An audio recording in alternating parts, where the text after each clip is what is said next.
Je vais repasser la parole à Julien qui va nous parler du compte Asso et comment déposer un dossier. C'est à vous, Julien.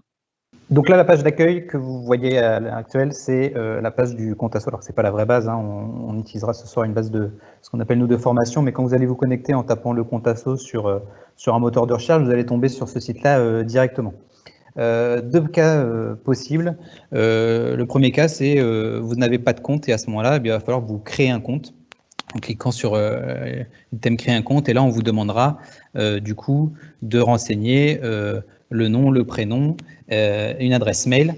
Ce que je peux vous conseiller d'entrée, c'est plutôt d'essayer de créer votre compte avec une adresse mail générique. Pourquoi avec une adresse mail générique? Il suffit que d'une année sur l'autre, la personne qui crée le compte quitte le club pour X raisons, elle s'en va entre guillemets avec les codes de connexion et vous n'aurez pas accès aux historiques des différents dossiers.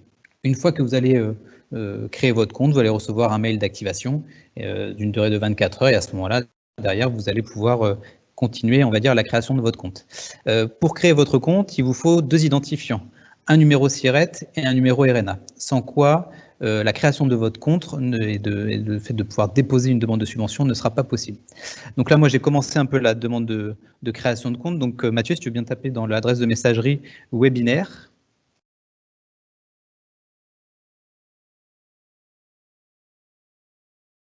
fff@gmail.com et un mot de passe très compliqué qui est 1, 2, 3, 4, 5, 6, 7, 8.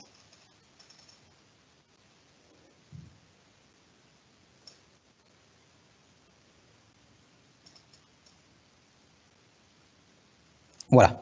Donc une fois que vous allez avoir activé votre compte, vous allez arriver sur cette page-là où on va vous demander finalement d'ajouter votre association avec un numéro SIRET. Donc là, Mathieu, tu vas pouvoir entrer le numéro que je vais te dicter, qui est le 785 310 095. Et donc là, ça va aller chercher automatiquement votre association, laquelle est référencée. Donc là, j'ai pris une association. Normalement, juste en dessous, on devrait avoir les éléments qui apparaissent. Voilà. Et donc là, on va vous demander de confirmer que c'est bien votre association. Et là, vous allez cocher oui. Là, on va vous demander, bon là, il n'y a pas de souci, donc tu peux cocher siège, en effet, cliquez sur la siège et valider en dessous. Et là, il n'y aura pas de problème. Et là, donc, on va vous demander quelle est la fonction que vous occupez. Donc là, pour le test, on va dire que je suis le président de l'association, mais vous allez voir que dans le menu déroulant, on a un certain nombre on va dire de profils disponibles, et donc vous pouvez être directeur, secrétaire général, trésorier, peu importe. Derrière, après, vous allez pouvoir sélectionner. Et ensuite, on vous demande de marquer, de certifier sur l'honneur la création de votre compte. Donc là, c'est surtout la première qui est important, où on dit surtout que c'est moi le président de l'association. Derrière, l'attestation compte engagement citoyen est liée à la validation des heures bénévoles. Donc, toutes les associations ne l'ont pas forcément, donc celle-là est facultative.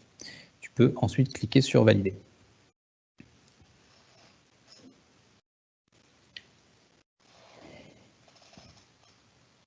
Et donc là, normalement, j'ai créé mon compte Asso et j'ai bien rattaché mon association à ce compte. Alors là, quand vous vous êtes connecté, en effet, vous voyez que potentiellement, il y a un gros bouton qui s'affiche à droite, qui est le bouton « Demander une subvention ». Or, la première étape à faire quand on se connecte sur son compte Asso, c'est ce qu'expliquait un peu Cynthia en amont, c'est de plutôt compléter la partie des informations administratives qui va vous permettre, dans un premier temps, quand la campagne va être lancée, peut-être de gagner un maximum de temps, entre guillemets, pour vous concentrer uniquement après sur la saisie de vos projets, puisque dans la partie de demande de subvention, on récupère un certain nombre d'informations de la partie administrative. Donc pour commencer, Mathieu, je t'inviterai à cliquer sur le grand encart noir qui s'appelle Association jeunesse. Et au cours de laquelle on va compléter un certain nombre d'informations. Alors on va essayer d'aller rapidement parce que vous verrez qu'après c'est assez simple et il y a des choses qui sont complétées automatiquement puisqu'on vient récupérer un certain nombre d'informations. Donc le premier bloc identité, on va compléter surtout la partie autres caractéristiques. Ici, je vais sélectionner le type de mon association, loi 1901, ça ne bouge pas. Le domaine, ici pour faire une demande au titre de l'agence, il faut sélectionner le domaine sport. Voilà. Ensuite, le type de structure sportive, soit je suis un club, soit je suis un comité, ou plutôt pour vous un district, soit je suis une ligue. Et ensuite, le champ d'action territorial. Donc là, je suis un club, c'est de niveau local. Je suis un district, c'est de niveau départemental. Et je suis une ligue, c'est de niveau régional. Et je vais cliquer sur le petit bouton « Enregistrer ». Ensuite, on a les adresses et coordonnées. Donc là, on a l'adresse du siège qui est automatiquement récupérée. Et puis, on a des adresses derrière qu'on peut compléter, qui sont les adresses de correspondance si jamais on doit vous envoyer des documents et autres. Donc là, tu peux taper 020202, il n'y a aucun problème, ça ne va pas bloquer. Et un courriel fictif, xx@gmail.com, ça devrait débloquer.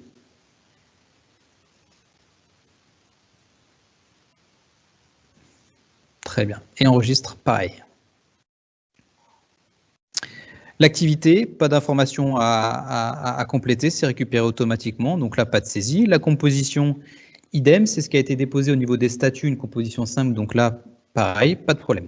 On arrive à la partie des affiliations, ce qu'évoquait peut-être tout à l'heure Cynthia également. Donc là, dans la partie affiliation aux fédérations sportives, il va falloir que vous déclarez votre affiliation à la Fédération française de foot. Donc là, vous cliquez sur le petit plus.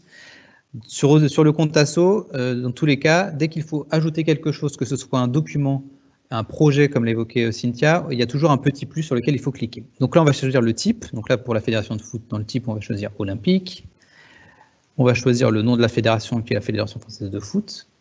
Rentrer ce numéro d'affiliation qui vous est demandé. Peu importe, c'est pas très grave. Le licencié total, donc là, on parle de licencié du club. Donc pareil, avec la part licencié homme et licencié femme. Et puis, je vais enregistrer ensuite à l'aide de la petite disquette verte. On va vous demander ensuite de charger l'attestation. Donc là, c'est plutôt pour les clubs après, en cliquant sur le petit nuage. Donc, ce qui permet derrière d'aller chercher un document et de le téléverser pour permettre ensuite que ces documents soient transmis aux instructeurs et qu'ils puissent derrière analyser un certain nombre d'éléments et de vérifications administratives obligatoires que l'on demande au niveau de l'agence. Je ne sais pas si tu peux le faire, ou c'est pour montrer au moins à quoi ça ressemble. Voilà, vous choisissez, après vous venez déposer nom du fichier, bon, vous pouvez mettre affiliation, il n'y a pas de souci. Et vous allez soit chercher un document en cliquant sur déposer le dossier. Voilà, ça va vous ouvrir je ne sais pas ce que tu as, sur une image, photo webinaire ou peu importe, très bien, ou un questionnaire de satisfaction, ça marche. Et de déposer le document, ensuite, cliquez.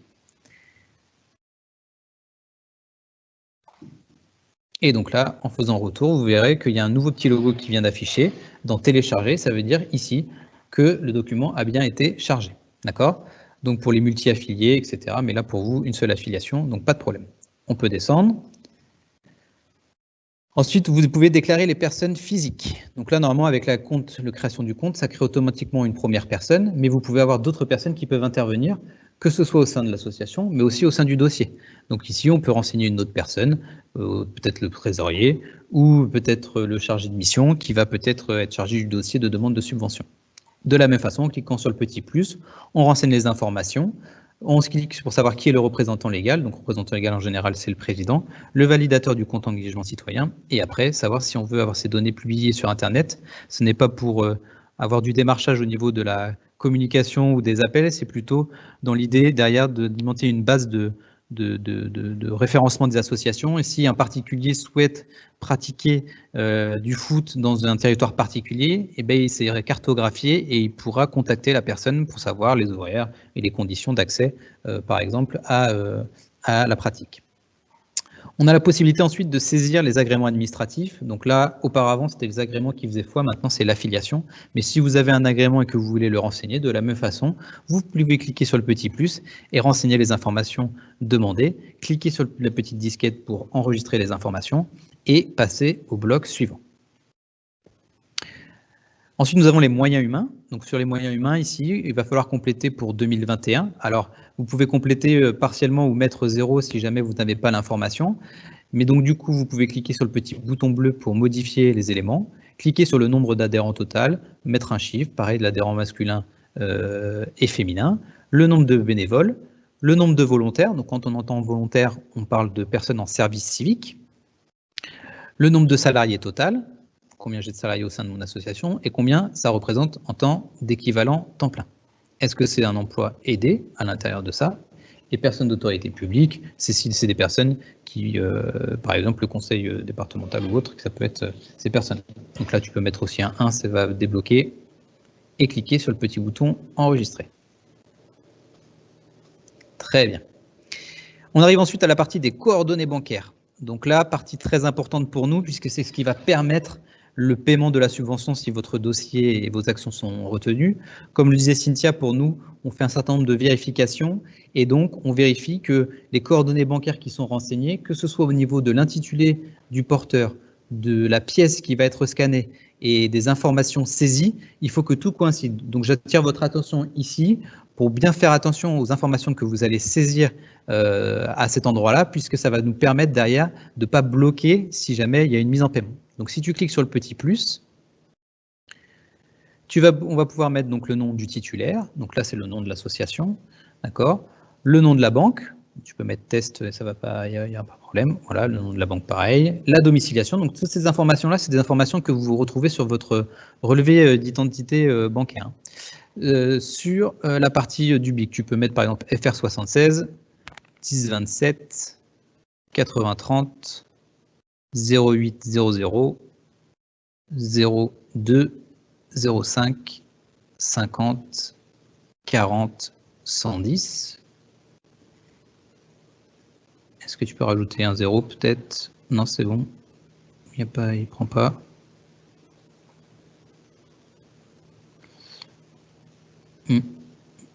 Ah ouais, bah tu peux faire copier-coller du numéro d'IBAN qui est juste en dessous. Ah. Rajoute un 0 et tu prends le numéro qui s'affiche juste en dessous. Voilà. Tu fais un copier-coller de ce numéro-là, FR76. Hop. Et le numéro de BIC, c'est AGRI FRPP et tu rajoutes 3X après.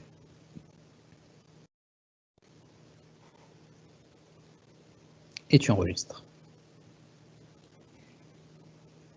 Et de la même façon, ici, c'est une pièce obligatoire, on va vous demander de charger la pièce scannée, qui est donc le relevé d'identité bancaire, qui nous permet de faire les vérifications nécessaires quand on doit mettre en paiement les subventions. Donc de la même façon, on vient nommer le fichier, on vient chercher la pièce que vous avez préalablement peut-être téléchargée, et vous venez la mettre ici sur déposer le document.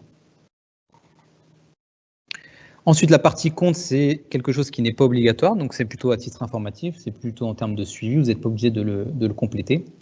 Et ensuite, on a la dernière partie, donc là, tu n'es pas obligé de le compléter, tu peux laisser à vide. Et on a la dernière partie qui est la partie des documents, qui est là est important puisque c'est des documents aussi un peu obligatoires. Donc vous avez vu que ici, dans cette liste des documents, il y a des documents qui sont téléchargés automatiquement puisqu'on a récupéré du RNA un certain nombre d'informations. Ici, la liste des dirigeants, statut, récépissé.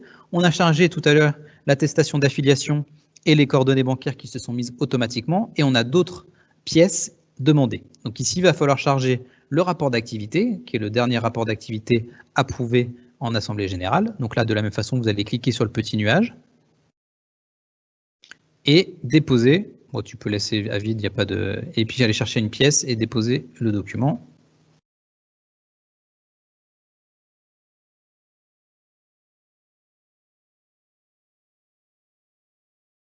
Si tu vas chercher la pièce, il faut que tu ailles chercher la pièce. Ouais.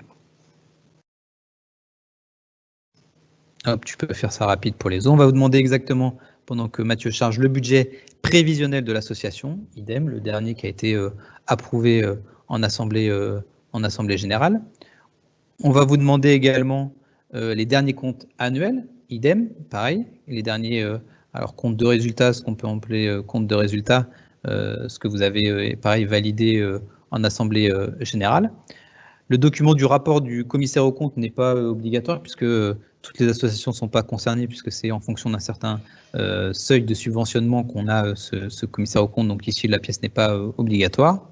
Et puis le dernier élément, après le rapport financier annuel, celui-là il n'est pas obligatoire, tu n'es pas obligé de le charger. Le rapport financier, et il y aura la page 2 ensuite à cliquer puisqu'un des derniers éléments qu'on va vous demander ici de charger est donc le projet associatif de l'association. En page 2, non, si tu cliques sur la page 2, Voilà, le projet de l'association. Alors ça peut prendre un peu de temps, c'est vrai, quand on le regarde comme ça, de se dire, de déposer toutes ces pièces-là, mais vous allez voir que juste après, quand on va entamer la demande de subvention, alors tu peux revenir après, Mathieu, en cliquant tout en haut sur la petite Marianne, après, tout en haut, pour revenir à l'accueil sur le compte asso. Et donc je disais, quand on va... tout en haut, ouais, exactement. Quand on va commencer la demande de subvention, vous allez voir qu'il y a un certain nombre d'éléments qui vont être rapides à faire. Donc là, tu peux cliquer, du coup, j'ai complété ma partie administrative, je vais demander une subvention. Donc, comme indiqué dans la présentation, c'est ici que vous allez rentrer votre code associé à votre région, ou en tout cas, si vous êtes un club, comme là, je vais le présenter en Auvergne-Rhône-Alpes, vous allez rentrer le code Auvergne-Rhône-Alpes. Donc là, tu vas pouvoir rentrer le code 1120. Voilà, tu peux cliquer en dehors de la case et normalement en dessous, automatique, tu laisses ça vide. Il n'y a pas besoin de, une fois que vous avez le code, vous avez besoin de sélectionner rien d'autre. Normalement, automatiquement, vous voyez ici, la fiche de la région Auvergne-Rhône-Alpes apparaît. Donc vous allez cliquer, la sélectionner. Et sur cette fiche, alors là, elle n'est pas à jour parce que c'est une base de formation, mais la fédération l'aura mis à jour et vous aurez retrouvé un certain nombre d'éléments. Les principaux objectifs, un contact référent si jamais vous avez des questions et autres en cas de problèmes rencontrés ou de questions liées peut-être à la campagne. Et ensuite, vous allez pouvoir sélectionner le sous-dispositif, puisqu'il n'y en a qu'un seul, qui est celui des projets sportifs fédéraux, et vous allez pouvoir cliquer sur « Suivant » en bas à droite de la page. On arrive donc à l'étape 2, vous voyez qu'il y a 5 étapes, donc là je vais sélectionner le demandeur. Donc là tu vas sélectionner l'établissement siège, puisque nous on est l'établissement siège. Et ici en fait on va retrouver un peu ce qu'on a complété sur la partie administrative. Donc déjà tout est complété. Les caractéristiques, rien besoin de faire. Normalement si vous n'êtes pas trompé dans la saisie administrative, alors vous avez toujours la possibilité de modifier, de réenregistrer et tout se met à jour automatiquement. Mais ici normalement tout est déjà enregistré. Donc normalement tu peux descendre normalement tout en bas. Il y a juste 3 clics à faire. Donc ici, c'est complété. Les affiliations, c'est complété. Tout est OK. Les agréments, bon, il n'y en avait pas, il n'y a pas de problème. Les moyens humains, tout est complété. Ici, voilà les 3 clics. On va sélectionner le représentant légal, le signataire et la personne chargée du dossier. Donc ici, c'est assez simple. Vous avez 3 petites coches à côté, là, représentant légal, signataire. Donc vous allez cocher ces cases-là. Ah, il faut juste peut-être que tu mettes le téléphone. Donc si tu peux cliquer sur le petit bouton bleu, vous voyez, il ne manque un élément. Le téléphone, tapez 02 02 02 02, peu importe. Il faut que tu en mettes un peu plus. Encore. Voilà, et de cliquer sur enregistrer. Excellent. Et donc là, on va pouvoir sélectionner le représentant légal, le signataire et le chargé du dossier. Très bien. On va pouvoir descendre derrière pour sélectionner le RIB, puisqu'il n'y en a qu'un, pas de problème, et je vais pouvoir cliquer sur Suivant. Ici, si vous vous rendez compte qu'il y a des choses à modifier, vous pouvez toujours ajouter un RIB, en enlever, etc.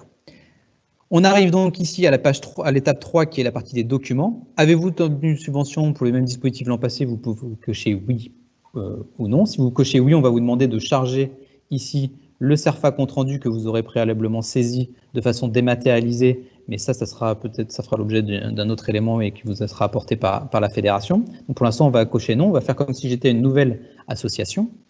Ici, j'ai tous mes documents qui ont été chargés, donc normalement, pas besoin de modifications particulières, donc ça c'est bon.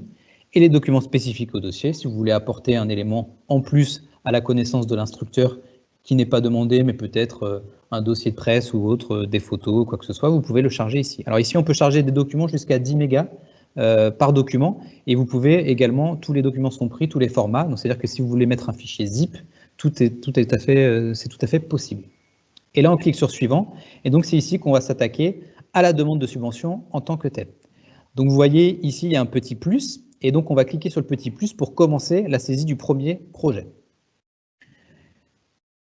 On va donc être sur une première demande. Donc si j'avais été une association qui a déjà fait une demande, j'aurais pu cliquer sur renouvellement et on m'aurait proposé dans un menu déroulant juste au-dessus les actions pour lesquelles j'ai déjà déposé une demande de subvention. Et automatiquement, ça aurait saisi les informations que j'avais saisies par exemple l'an passé. Et donc ça aurait été aussi là encore un gain de temps En termes de saisie, il y aurait juste à modifier potentiellement la partie budget et peut-être la liste de ce qu'on appelle les items pour associer le projet à la grille d'indicateurs que vous avez présenté Cynthia et Mathieu tout à l'heure. Donc là, je vais être sur une première demande, je vais mettre mon intitulé. Donc tu peux mettre, je ne sais pas, section développement, section féminine. On va vous demander la date de début, la date de fin du projet. Donc on est bien sur un projet qui débute sur l'année 2021. Elle peut se poursuivre sur l'année 2022, mais il faut absolument que l'action ait débuté sur l'année 2021, que ce soit le 1er janvier 2021 ou par exemple le 30 septembre 2021. Une date de fin, bon là peu importe, après tu peux mettre ce que tu veux. On va vous demander de saisir les objectifs du projet. Quels sont les objectifs qui sont associés à ça? Tu peux mettre test, ça ira plus vite, il n'y a pas de... on est timé, je sais, en temps pour ne pas dépasser et rentrer dans le timing. La description du projet. Ici, donc, on a la Fédération française de foot, projet sportif fédéraux. On est bien sur une aide au projet et on va choisir l'objectif opérationnel. Alors, l'objectif opérationnel, vous allez voir, il y en a plusieurs. Il y en a un qui ne vous concerne pas, donc vous ne vous y fiez pas, mais on va retrouver le développement de la pratique, la promotion du sport santé, le développement de l'éthique et de la citoyenneté, et également, ce qu'on indiquait tout à l'heure, la partie plan de relance. Donc, vous allez sélectionner un objectif opérationnel, et automatiquement, à l'intérieur de cet objectif opérationnel, vous allez pouvoir saisir les items associés à cet objectif opérationnel. Donc là, c'est ceux de l'année dernière. Potentiellement, on va pouvoir mettre à jour avec les éléments que vont me transmettre la Fédération française de foot, les éléments. Vous avez deux possibilités, soit possibilité d'enregistrer par bloc, avec le bouton enregistrer, soit de tout saisir et d'enregistrer à la fin. Conseil, je pense que le plus sûr pour éviter tout problème de saisie et devoir à tout recommencer, c'est d'enregistrer au fur et à mesure, comme ça il n'y a pas de problème. Et une fois que vous avez cliqué sur enregistrer, normalement il y a une petite fenêtre pop-up en haut à droite qui va s'afficher en disant que le projet a bien été créé, ça a bien été enregistré. On va vous demander ensuite de renseigner les publics bénéficiaires, donc le statut, à qui c'est destiné, la tranche d'âge, adulte, mineur, le genre. Donc là, tu as attention, si c'est bien pour la pratique féminine, bah peut-être que c'est un public féminin bien sélectionné féminin, pas forcément mixte. Un commentaire si vous avez besoin d'apporter un commentaire sur le public. La type de validité du public, est-ce que c'est pour des personnes valides, personnes en situation de handicap, personnes atteintes de pathologie. Ensuite, on va vous demander de sélectionner le territoire. Pourquoi le territoire en disant un commentaire? Parce que derrière, comme l'a indiqué dans la note de cadrage, on a des seuils de subventionnement qui sont différents. Entre 1 000 € pour un dossier, pour un bénéficiaire, et 1 500. Donc là, pareil, on va vous demander de petits commentaires si vous intervenez en QPV ou sur un ZDA, et nous, derrière, l'instructeur va pouvoir faire le lien avec nous, les éléments qu'on a pour cartographier ces territoires. Et le type de territoire, très bien. Ensuite, on va vous demander les moyens humains associés au projet. Donc là, vous allez pouvoir mettre un petit texte descriptif, et derrière, de pouvoir dire, ben voilà, au sein de ce projet, j'ai un salarié qui intervient pour 0,5 temps plein, des bénévoles ou des volontaires. On vous demande également s'il est envisagé de procéder à un recrutement. Donc là, c'est à titre indicatif. Oui, non, ça n'engage strictement à rien. Voilà. On va vous demander la partie évaluation, c'est-à-dire que derrière, quand vous allez pouvoir justifier en N+1 de l'utilisation de la subvention, vous allez mettre un certain nombre d'indicateurs. Donc développer de l'action féminine, ça veut dire peut-être le nombre de filles qui vont intégrer la section. Et derrière, avec le petit plus, vous avez la possibilité on va dire, de classer ces indicateurs par ordre de priorité. Et derrière, vous allez pouvoir, ça va servir en année d'évaluation pour dire, ben voilà, est-ce que mes indicateurs que j'avais définis préalablement à mon action, est-ce qu'ils ont bien été réalisés, et de pouvoir comparer le prévisionnel avec le réalisé. On vous demande également, pour la personne responsable du projet, est-ce que c'est la même qui a été sélectionnée à l'étape 2? Donc là, on va dire que oui, donc rien à voir. Et on va vous demander ensuite de sélectionner la subvention demandée et cofinancement. Alors, pourquoi on passe par ce bloc-là? Ce bloc-là permet de compléter le bloc 74 qui correspond, vous verrez juste en dessous, dans le budget, aux subventions. Et donc là, vous avez demandé pour la fédération de foot, potentiellement peut-être 2 000 €. Admettons, on va mettre 2 000 €. On va cliquer sur le petit bouton de la disquette pour enregistrer. D'abord enregistrer, et ensuite enregistrer, le gros bouton enregistrer. Et vous allez voir que dans le budget, automatiquement, ce montant va se répercuter dans le compte 74. D'accord? Hop, si tu remontes, tu es descendu un peu vite. Voilà, ici, il va s'appeler. Vous avez la possibilité d'ajouter des cofinancements, c'est-à-dire que si, par exemple, sur cette action, vous avez une aide du conseil départemental, de votre commune, vous allez pouvoir cliquer dans cette partie-là en cliquant sur « Ajouter un cofinancement » et donc ajouter justement l'autre financeur au sein de votre association. Après, vous complétez votre budget de façon équilibrée, d'accord, avec la partie charges et ressources. Et puis, tout en bas, ensuite, vous cliquez sur « Enregistrer » pour tout enregistrer au niveau de votre projet. Je descends tout en bas. Hop, et la grande barre plutôt. Bon, après, c'est pas gênant, pour être sûr. Et donc, là, c'est mon premier projet. Et donc, comme le disait Cynthia, avant de cliquer sur « Suivant », si vous avez la volonté de créer et d'associer un deuxième projet à ce dossier, puisqu'on parle d'un dossier, vous remontez tout en haut, donc vous voyez bien votre action intitulée « Projet développement féminin », et là, vous avez toujours ce petit plus. C'est là où on permet d'insister pour bien faire qu'un seul dossier. Et en cliquant sur ce petit plus, vous avez la possibilité, du coup, de faire une deuxième action au sein de ce même dossier. Et donc, vous allez avoir le même CERFA, entre guillemets, vierge, que vous allez devoir compléter pour votre seconde action. Donc, si tu cliques sur juste pour le petit plus, pour montrer à quoi ça correspond, voilà, projet en cours de création. Et là, quand on descend, vous allez voir que le projet est vierge, vous allez pouvoir vous poser une seconde action. Donc là, si tu peux descendre tout en bas et cliquer sur le bouton suivant. Voilà. Et donc là, on arrive à l'étape 5, qui est l'étape de transmission de la demande de subvention, où là, vous avez un certain nombre de cases à cocher pour certifier que c'est bien vous, que les informations que vous avez renseignées sont bien exactes, que votre association a cumulé des aides publiques inférieures ou supérieures à 500 000 €, que la demande de subvention, elle est bien de 2 000 €, puisque c'est bien ce qu'on a saisi dans le budget de la demande de subvention. S'il y avait eu 2-3 demandes à 2 000 €, ça aurait cumulé la somme demandée, elle aurait peut-être de 3, 5, 10 000, d'accord. Que la subvention, elle doit bien être versée sur le compte que j'ai saisi dans ma partie administrative et que j'ai sélectionné dans ma demande de subvention. Je sélectionne et je dis où est-ce que ça a été fait. Mais là encore, ce n'est pas terminé. Donc vous voyez, vous avez le récapitulatif de la demande. Donc là, vous pouvez visualiser votre CERFA de façon dématérialisée pour vous rendre compte d'une partie de relecture. Mais ceci ne vaut pas pour transmission de la demande. D'accord? C'est-à-dire que ici, si vous vous arrêtez à ce moment-là, le dossier n'est pas transmis aux instructeurs et ne peut être évalué. Pour cela, il faut cliquer sur le petit bouton « Transmettre ». Et là, même encore, ce n'est pas totalement terminé, puisqu'ici, on va vous demander de confirmer la transmission. Si vous ne cliquez pas sur « Confirmer la transmission », votre dossier, pareil, ne sera pas instruit. Et donc là, on a l'information en allant sur « Voir les demandes de subvention ». J'ai ma notification qui me dit « Le dossier a bien été transmis au service instructeur ». J'ai la date, j'ai les éléments. Vous voyez l'état ici du dossier. Dès que le dossier il va avoir différentes étapes de vie, on va dire, il va arriver ensuite en cours d'instruction. Et il y a plusieurs éléments importants pour que vous suiviez votre demande de subvention. Si votre dossier il a été payé, pour savoir si votre dossier il a été payé notamment, c'est si l'état du dossier est autostatut à évaluer, ça veut dire que votre dossier il a été payé sur le compte qui a été renseigné sur la partie administrative de votre association. Voilà, j'espère avoir été le plus clair possible, et peut-être s'il y a un temps de questions après, et s'il y a des questions qui reviennent, on pourra peut-être y répondre.